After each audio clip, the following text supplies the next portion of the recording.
Hello, it's week 28 of season 9 of the Andy Griffith Show. This week's episode title is Big Brother. Well, the sheriff's departments in the area have been starting Big Brother programs. And Andy asked Howard to be a big brother to a boy from the local high school. His name is Tony Tarker, and the principal says he has a high IQ and great potential, but he's just not going anywhere academically. His parents travel with the carnival, and he lives with his sister Diddy. And Andy goes to the school to meet him, and Tony grudgingly agrees to meet Howard and to give it a try. So Andy sets it up. Howard's going to go to the sister's house and meet the sister and Tommy tomorrow night. And Andy says, be his pal, Howard. So when they meet, Howard finds out that Tommy likes baseball.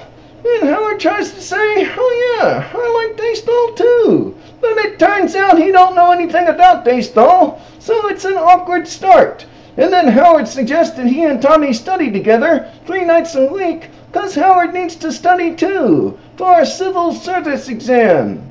And then Tony's sister Diddy comes in the room, and Howard talks with her while he and Tommy get set up for studying. And then she starts to go to work at the Embassy Dance Hall in Mount Pilot. She's a dancer. She says she has to take 2 buses to get there. So Tommy says it's too bad she don't have someone to drive her there. And then she leaves, and Howard and Tommy start studying. And the next morning, Howard retorts to Andy that it went well last night. And Andy asks about Betty and about where she works, but Howard avoids the question. And the next night, during studying, Betty comes downstairs again and says she's got to go to work again. And Tommy says, yeah, on those 2 buses. And Howard says, I would be glad to drive you, but we're tied up with studying. And Tommy promises Howard that he'll study alone if Howard drives his sister to work. And Howard says okay, and they leave. And then Tommy closes his book and turns on the radio. And then when Howard brings Diddy home, he tells her he can drive her to work anytime, just so Tommy is studying. And Howard starts dressing real young, checkered jacket, feather in his hat, and black and white spats, because he feels so good and young about spending all this time with Betty. But meanwhile, the school principal retorts to Andy that there's been no improvement in Tommy's grades. And Andy says that's strange. Howard's been working with him 3 nights a week. But then when Andy tries to call Howard, Sarah tells him that Howard's been at the Embassy Dance Hall in Mount Pilot every night this week. So Andy goes up there, and he sees Howard and Diddy dancing.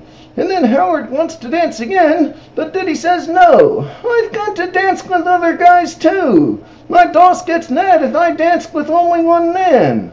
So she leaves, and then Andy walks up to Howard. So Howard tries to rationalize to Andy why he's here. He's saying, Tommy can study on his own. Plus, helping Betty with transportation helps Tommy feel less stress about his sister riding a bus alone at night, so he can free up his mind for studying. But Andy's not impressed with that reasoning, and he walks away.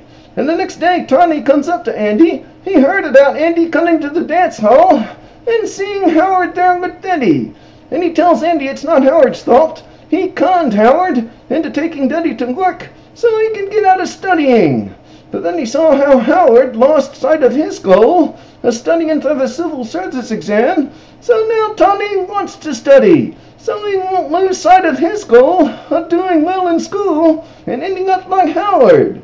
So Andy reports to Howard that Tommy's studying again, but not for the right reasons. He tells Howard that you really messed up on your big brother responsibilities, and you're neglecting your civil service goal too. Both things because of a pretty woman. And Howard admits that. So the next night, Tommy studies at home, while Howard studies for the civil service exam in the library with Diddy sitting next to him. We'll see you next week for episode 29.